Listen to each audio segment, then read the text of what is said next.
ரஷ்யாவில் மருத்துவம் பயில சிறந்த ஒரு அரிய வாய்ப்பு. வெளிநாடுகளில் மருத்துவம் பயில சிறந்த முறையில் உதவுகிறது ஏஜே ட்ரஸ்ட் கல்வி குழுமம்.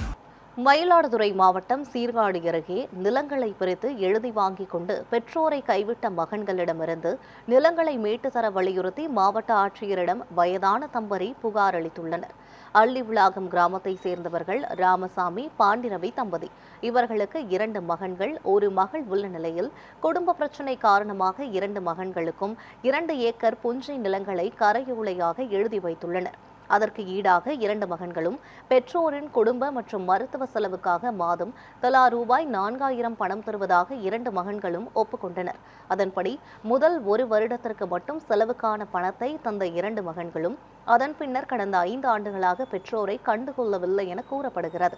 இதுகுறித்து மயிலாடுதுறை மாவட்ட ஆட்சியர் அலுவலகத்தில் ராமசாமி, பாண்டிரவி தம்பதியினர் புகார் மனு அளித்தனர். அதில் தங்களுக்கு மாதம் மருத்துவ செலவு உட்பட 20,000 ரூபாய் செலவாகிறது எனவும் தங்களுக்கு சொந்தமான நஞ்சை நிலத்தை வெற்றிக்கொள்ள உத்தரவு வழங்க வேண்டும் எனவும் குறிப்பிட்டுள்ளனர். நெடுஞ்சாலைத்துறையிலிருந்து கையகப்படுத்திய இடத்திற்கு பணம் போட்டார்கள்.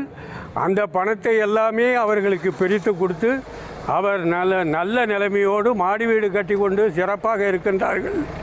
இதற்கும் இடையில் எங்களுக்கு மாதம் ஆளுக்கு 4000 ரூபாய் பணம் கொடுத்து விட வேண்டும், தாய் தந்தையர்கள் மருத்துவ செலவுக்கும் குடும்ப செலவுக்கும் என்று பஞ்சாயத்தார்கள் பேசி என்னிடம் இருந்து சொத்து பத்துகளை எல்லாம் அவருக்கு வாங்கி கொடுத்தார்கள். கொடுத்த பிறகு 1 வருடம் பணம் போட்டார்கள். அதற்கு பிறகு இன்று வரை 5 வருடமாக பணம் போடவில்லை. எங்களுக்கு கொஞ்சம் கிடைத்த நெடுஞ்சாலைத்துறை கையகப்படுத்திய இடத்துக்கு இருந்து கிடைத்த பணத்தை நாங்கள் செலவுக்கு இதுவரையிலும் வைத்திருந்தோம். இதற்கு மேல் அதுவும் தீர்ந்து விட்டது. எனக்கோ வயதாகிவிட்டது, என் மனைவிக்கும் வயதாகிவிட்டது. இருவரும் எங்கும் சென்று இனிமேல் உழைக்கக்கூடிய மன உறுதி இல்லை எங்களுக்கு. பெரிய பையன் மாத்திரம் மாதவன்கிறவரும் மிரட்டுவார்.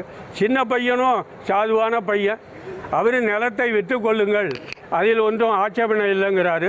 ஆனால் பெரிய பையன் மாதவனும் நிலத்தை விற்க யார் வாங்க வர்றது, அவனையும் பார்த்துடுவேன், உன்னையும் பார்த்துடுவேன் அப்படின்னு எங்களை மிரட்டுகிறார்கள்.